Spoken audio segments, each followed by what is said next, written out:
Welcome to the Living the Dream podcast with Curveball. If you believe, you can achieve.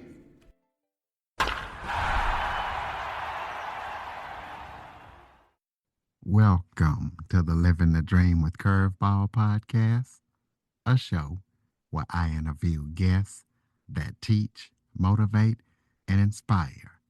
Today's guest is someone who is not afraid to challenge the status quo of modern mental health care. Yildiz Sethi is a psychotherapist, a innovator, and the founder of Emotional Mind Integration. She has 25 years of experience and she wants to change how healing is approached, from just managing symptoms to treating the root cause of emotional and psychological distress. So we're going to be talking to her. She also has a podcast and talking to her about her company and how she wants to change the status quo of modern mental health care. So Yildiz, thank you for joining me. Hello. I'm very happy to be here. Why don't you start off by telling everybody a little bit about yourself? Yes, I live in Australia. I am a psychotherapist. I've been that since about the year 2000. I came into psychotherapy really wanting to help people make deep change and was very disappointed with what I found in terms of counseling, in particular psychotherapy, traditional.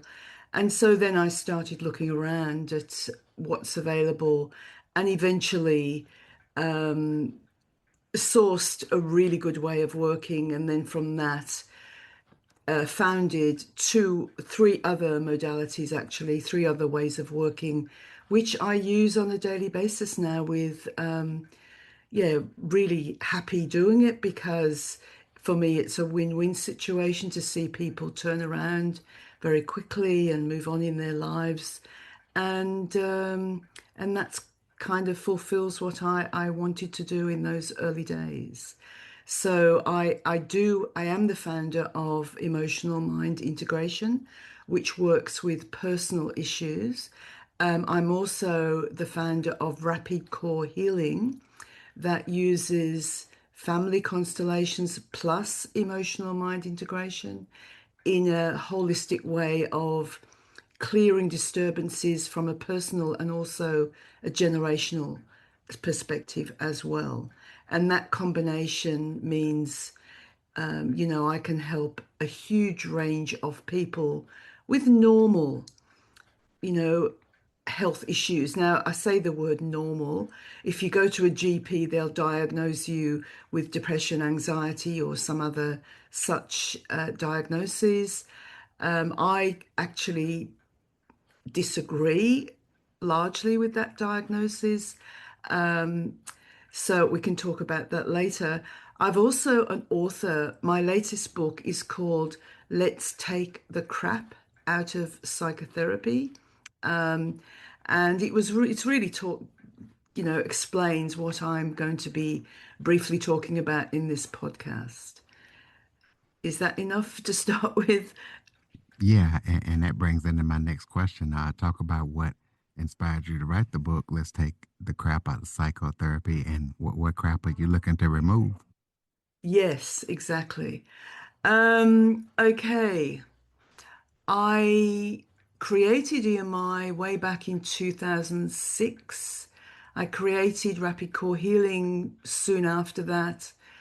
I also created a trauma recovery program, all of them requiring 1 to 3 sessions only for most people. I won't say all, in complex issues, and in particular, depression, anxiety, panic attacks, relationship issues, those kind of things all fit within what I call normal.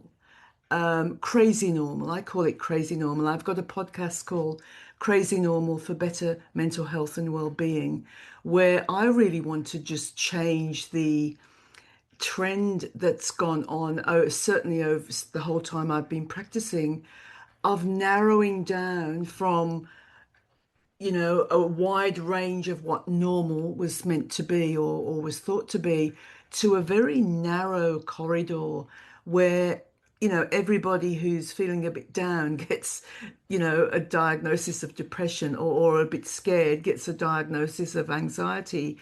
And even the diagnoses themselves are problematic because it's just going on a doctor or a psychologist or a psychiatrist's inkling of what that is, that they do have a set of criteria. But most people, myself included, if you took that test, you get ticked on as, oh my gosh, she's got this or he's got that. So therefore, we're going to diagnose them. So the crap is in the diagnosis part, but also in the way mental health is set up, because mental health is still based on 1700, right? That's a long time ago. Basic beliefs that once something has gone wrong with your brain or mind, it cannot recover, right? So is a permanent damage to the brain or mind that is caused by an injury of some sort or hormonal problems or something like that.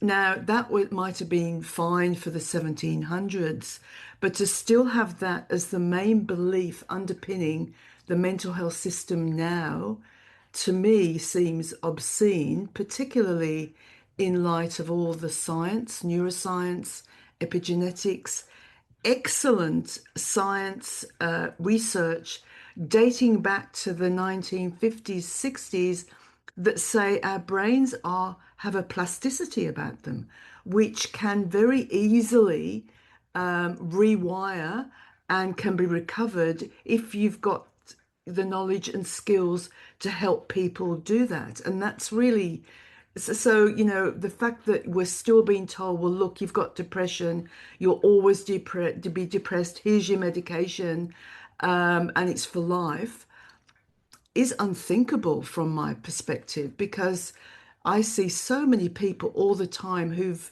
been in that place for 20 years, 10 years, 15 years. And just in a few sessions, we work with the cause of their depression and and also knowledge about how to process it. And within a very short time, 3 sessions, let's say, they're feeling so good. They're feeling fine. And they've come to understand that depression is a normal state of being human. Who has never been depressed? I have.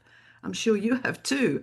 And so it's crazy that everything is based on this.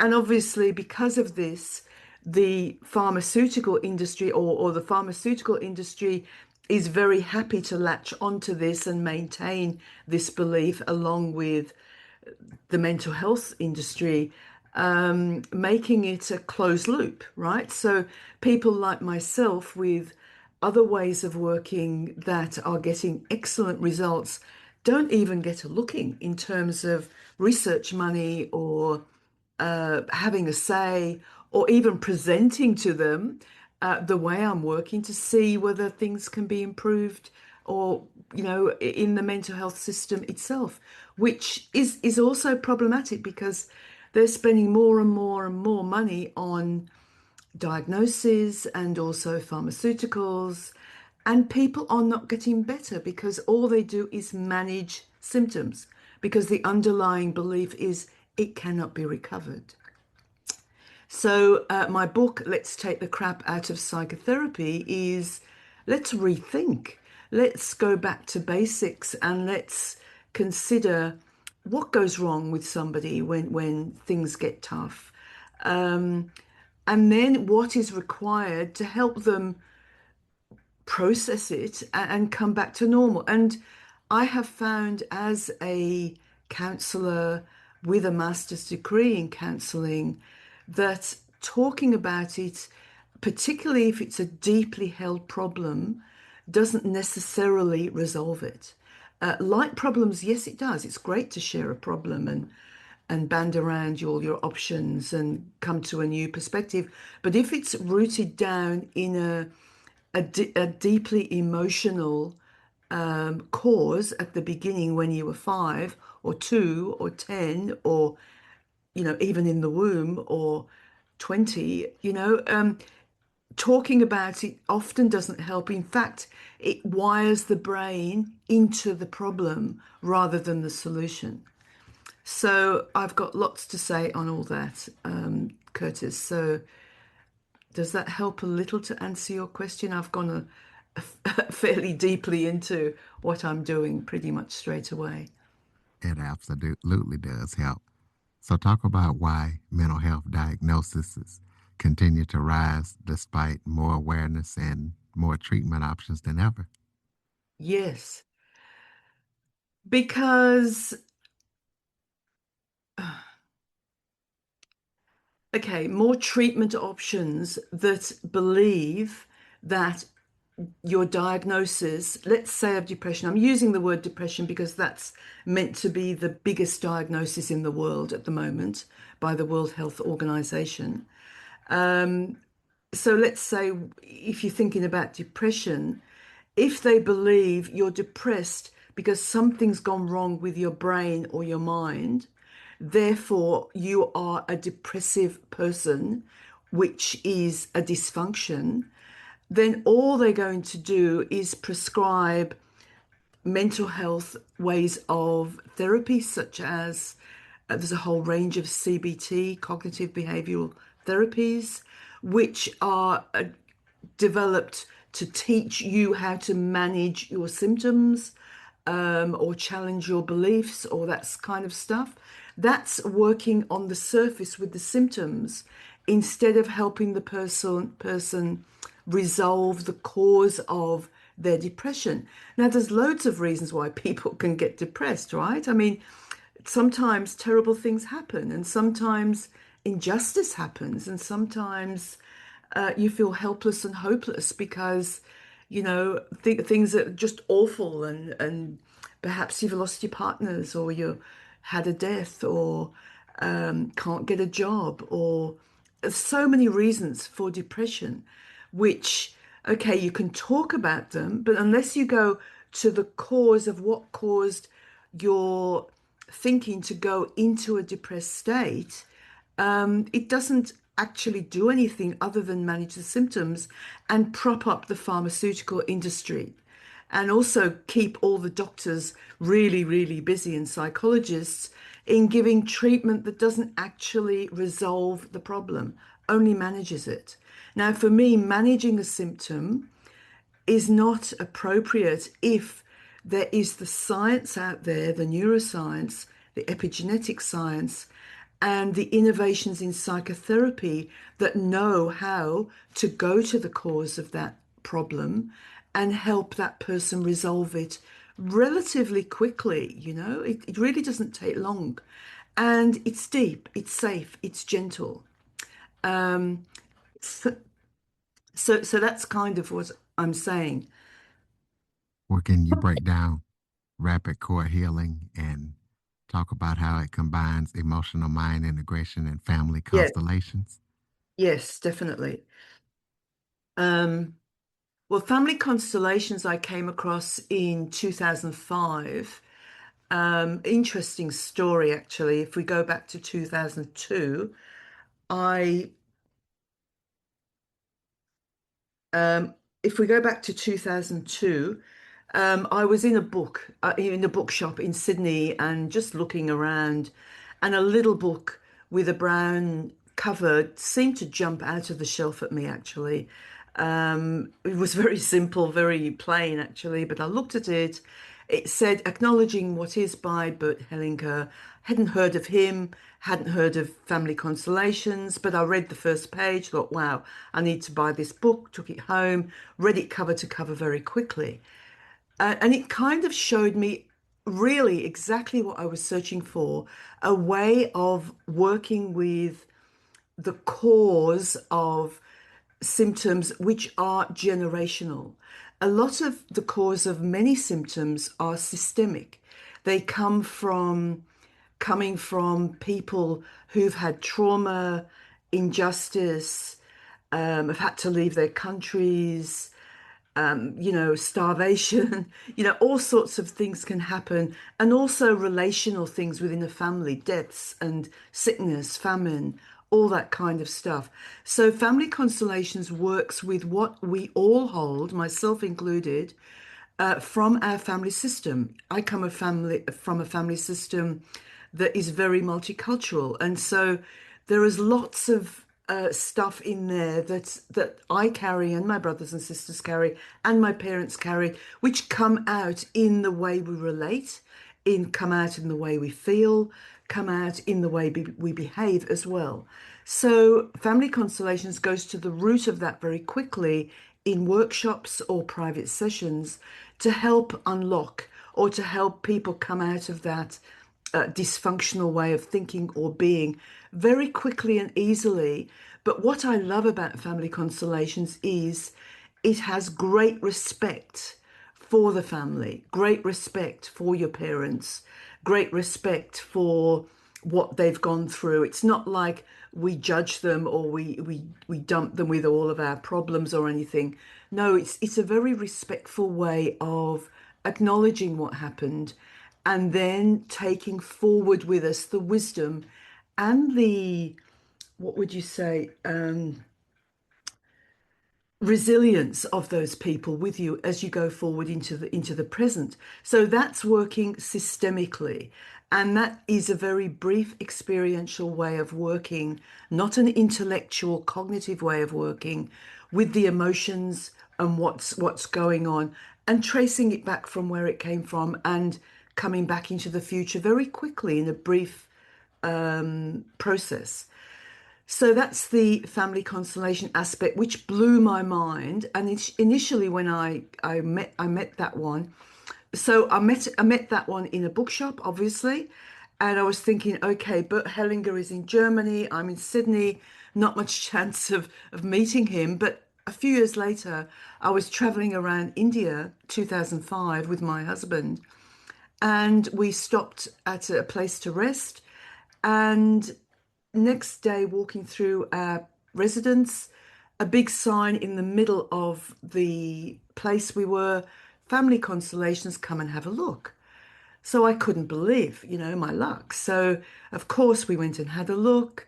And then we took part in a 3-day workshop immediately afterwards. And then we cancelled the rest of our holiday and took part in training, right? So that was my introduction to family constellations. And when I first did that, I thought that was the be all and end all of everything I needed. And indeed, for generational systemic issues, it's wonderful. It works really well. And I still use that so much.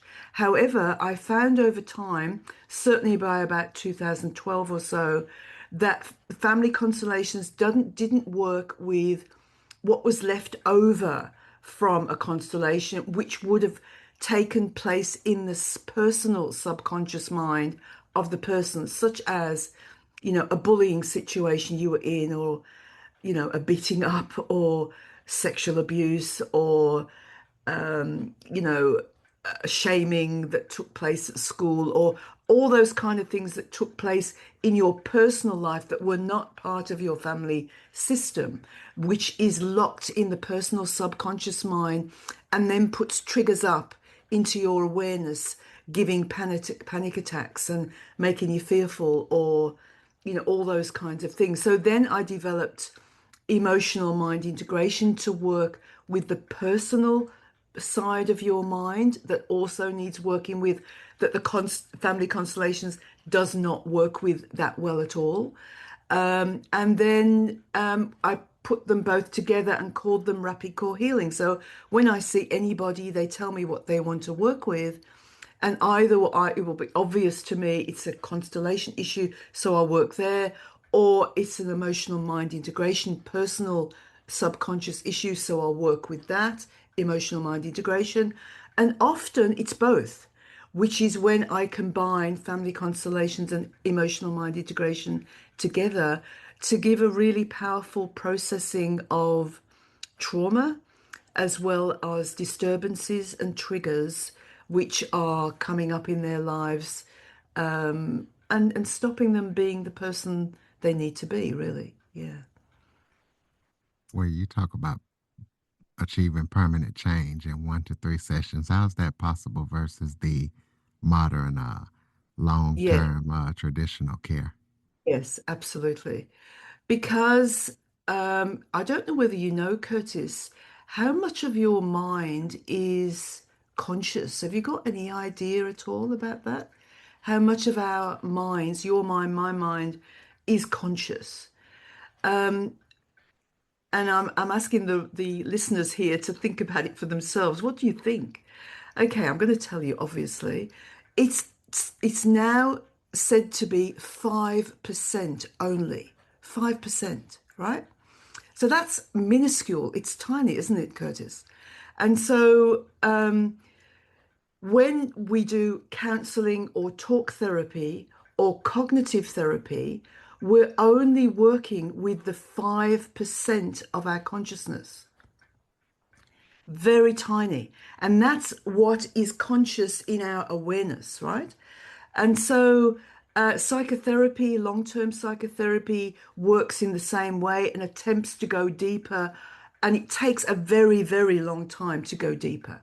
Now, the cause of trauma, disturbances, emotional problems are all locked in the subconscious mind, which is the 95%, right? And in particular, in the amygdala, which holds the memories of the feelings or the emotions or the visions of what happened at that time, right? So so those ways of working are not equipped with the knowledge, beliefs, or the skills or the processing to access the cause of what's going wrong for those people, if they're only working with the 5% and mainly through talk therapies, right? And talk therapies are usually around the story that we all have of ourselves, right? The people will often say, "Tell me your story," and it often, if they're not well, it'll be a story of woe or a story of, sadness or a story of injustice or whatever. But that doesn't necessarily solve the problem, right? If you actually go deeper than that and say, "Well, okay, tell me."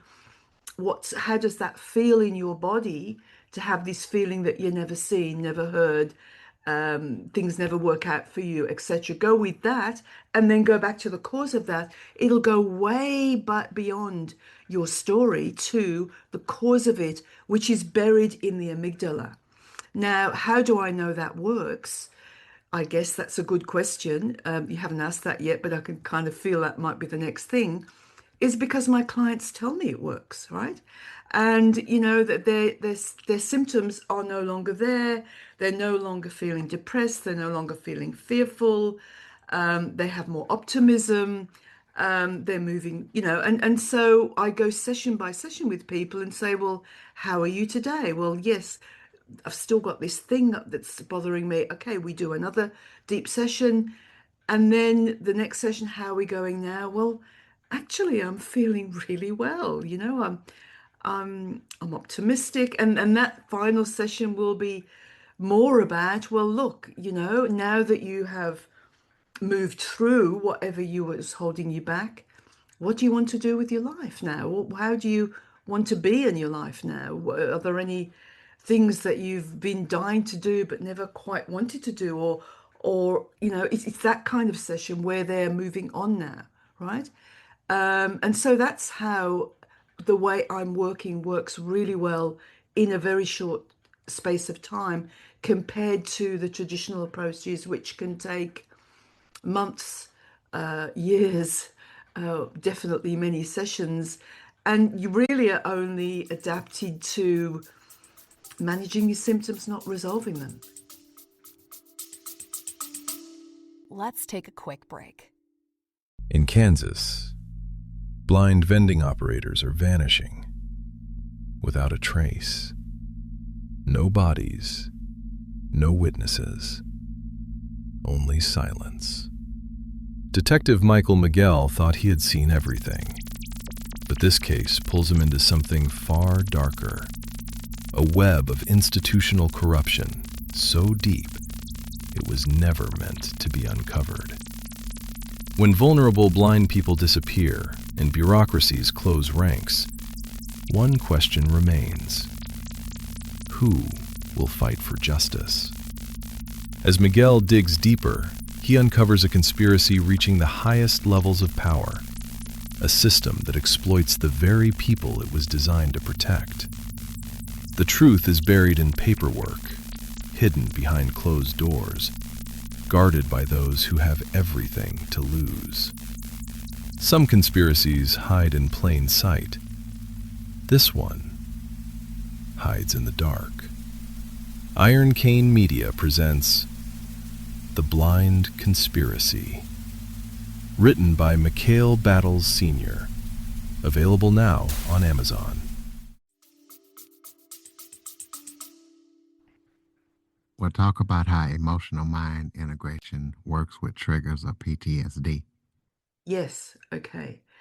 People come to me with a trigger, and it can be, oh gosh, the way that person looks at me, it's suddenly fired me up into anger, or, road rage, or sadness, these waves of sadness that I keep coming over me all the time, or feeling not good enough, or whatever. So the first thing I would say, well, okay, tell me, what do you say to yourself when these feelings or these triggers suddenly come up? Okay, yeah, it could be I'm peed off, right? Or I'm angry, or it's not good enough, or I don't feel good enough, or whatever it is. So I'm going with their feeling and the words they say about the way they're feeling, and then going into their bodies. So it's highly somatic.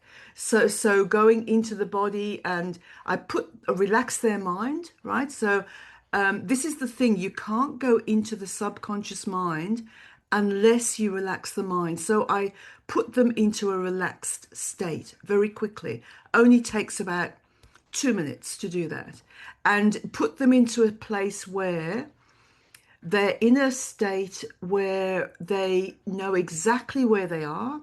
They're sitting in front of me, or we're on a Zoom session. It's that place between waking and sleeping, where you kind of know you're still here, you can hear everything that's happening, and you will be able to speak to me all the way through the session, right? I want them to be able to speak to me all the way through the session, because I want to make sure I can respond to whatever they're seeing or feeling the whole way through. And then once we've got that place, I get them to focus on that feeling or those words, and then we go back to the first time this came into their life, basically. And then there's a whole process now of making it really safe, because going back into a highly violent or disturbing situation is very uncomfortable. So we don't do that. Before they actually get to that, I make sure that they are very, very well resourced, so that the damaged part of their psyche is not in the middle of it. It's put way back and is being looked after before we actually look at what needs to change. Because what I'm actually helping them do is helping them have a better ending, if you like, to whatever it was that happened. Because usually when things happen to us that we're out of control on, it's because our choice has been taken away, our freedom's been taken away, we've been violated in some way. So we're heading into that amygdala that holds the memory, and then helping them finally stand up or speak up to whatever they needed to, in a way that is healing for them as well, right? And then by the end of that, I help them integrate it back into their psyche. They'll be fully aware of everything that took place all the way through. And then I ask them to focus on the final bit, right? Which is a very healing thing for them. It's we're working very much with the fight and flight response and helping them resolve it so that the adrenaline can relax back into, a more normal level instead of being hyper allergic. And the trigger that we've worked with is now in a very passive way. It doesn't need to do anything anymore. Does that make sense, Curtis? Oh, yeah, it absolutely makes sense. Well, talk about how your work aligns with or challenges the latest findings in neuroscience. Look, I am totally in line. I don't find neuroscience challenging at all. It's wonderful. It totally supports exactly how I'm working. And I totally support neuroscience because that's exactly what they say. The neuroscience findings, and I've got lots of research in my book, which I have quoted and put in the back of the book if people want to look things up, totally says that change can happen in a moment under the right circumstances. It does not have to take, months of persuading or years of therapy. And it definitely, for most people, doesn't require medication for life. Now, I do know that some people do require a mental health diagnosis, by the way, right? I'm not being flippant about things like schizophrenia, bipolar, DID. There's a whole raft of things that are the extreme end of the mental health system, which absolutely do require diagnosis, medication for life, right?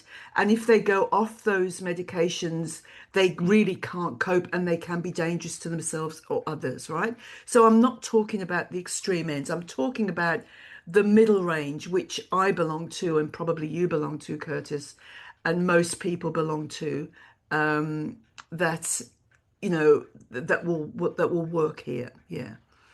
Have I answered your question? Oh, what was your question again? I think I lost it.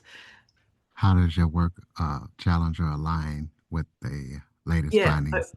Yeah, Yeah. it doesn't challenge latest findings in neuroscience at all. It fully aligns with it. And I'm very happy about that. The more I see and the more research that comes out, the more excited I get that, wow, okay, great. I'm not working in a totally crazy way. It really does align very much with what neuroscience is saying, that the brain is neuroplastic, that it can rewire and does rewire if it's given the right treatment, basically. Yeah. And of course, if a brain is physically injured, of course, you can't do much about that, right? Um, if there is actual brain injury, yes, you've had an accident and part of your brain has been irreparably damaged. Yes, great empathy for that, and there's, do what you can within the medical model for that. But that's not what I'm talking about for most people. Yeah. Well, tell us about your podcast. Tell us what we can expect when we listen to it and where we can hear it at. Yeah. The podcast is called Crazy Normal for Better Mental Health and Well-Being. And it's about bringing back a sense of normal that's much wider. So, normalizing depression that people have. Most people have depression, and let me know, oh no, it's not just depression, it's clinical depression. And what I've found with that is that if they have come to the end of, let's say, 10 years of medication or 20 years of medication, and they're still on their medication and they still feel not depressed, let's say, then they are people often who are so ready for change. So for people who are ready for change and ready to adopt a whole new belief system, this works. People who tend to book their husband in or their daughter in or their wife in to a session with me, usually it doesn't work because they're not really ready for change. They're quite happy to stay in that state of depression, whether it's clinical depression or lighter depression. But I know that even with very heavy depression, what people might call clinical depression. When people are ready for change, change happens and relatively quickly. Yeah. So that's what my podcast is about. I also discuss relationships and what you can do to, have better relationships. And I invite people on who have, a bit of a zany way of looking at life, really, I guess, it seems like those people who are a little bit different, they have the little bit different way of looking at life, but have nothing wrong with them. They're not any harm to anybody. All those kind of people will enjoy Crazy Normal.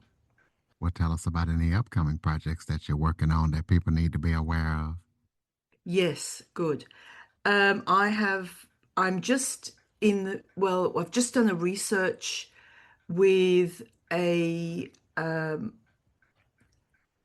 research psychologist and also with a professor with the with family constellations. I was the practitioner holding the sessions, and the name of the research is called "What Difference Can One Session Make?"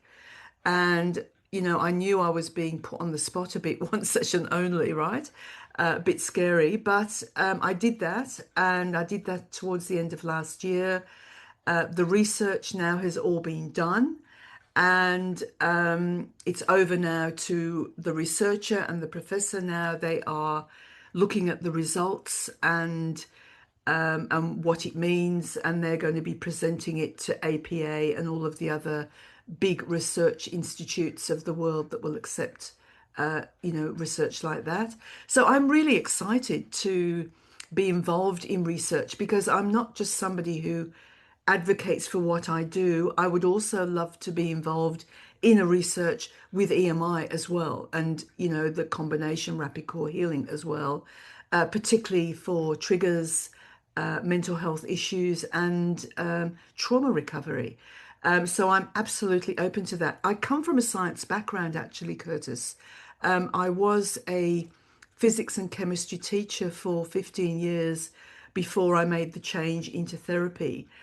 So I do have a scientific way of looking at us as people and what goes wrong and what could possibly be, the way of helping people to recover. So all of that plays into it. So I'm really over the moon to be involved with any research that is, available in this area.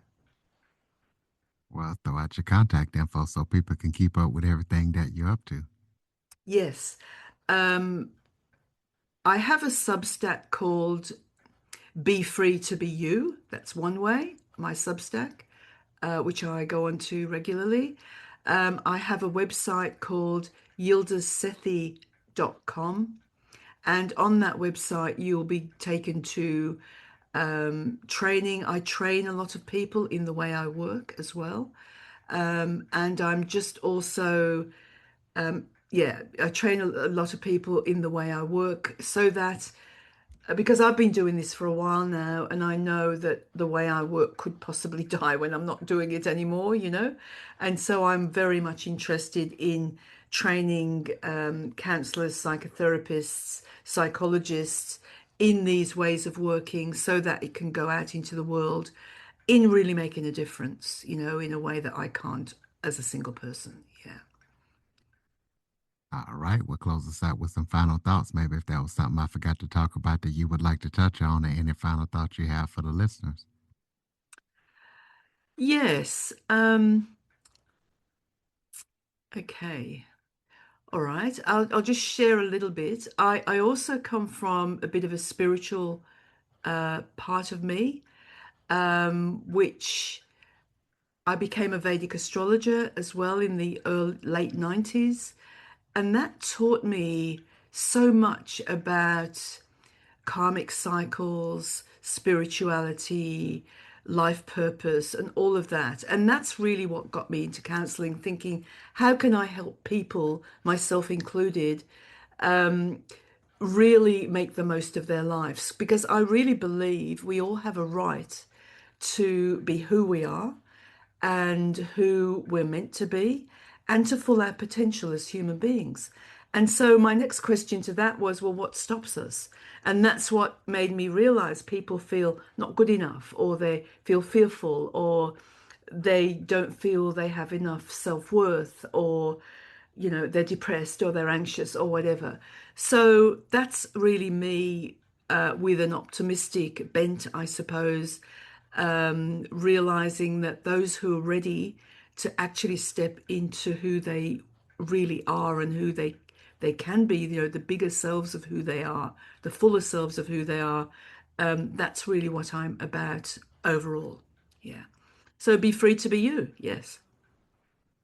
Absolutely, ladies and gentlemen. Visit YildizSethi.com to keep up with everything that she's up to. The website will be in the show notes. Please be sure to follow, rate, review, share this episode to as many people as possible. And also, please be sure to keep up with all things Living the Dream by visiting www.curveball337.com. Leave us a voicemail. We might play it on the show, give you a big old shout out. If you haven't done so, sign up for the newsletter. Leave us a review. Drop us a line, any guest suggestions or show suggestions or feedback you might have. And please share the website and the show to everybody you know. Thank you for listening and supporting the show. And Yildiz, thank you for all that you do, and thank you for joining me. Thank you. A pleasure. For more information on the Living the Dream with Curveball podcast, visit www.curveball337.com. Until next time, keep living the dream.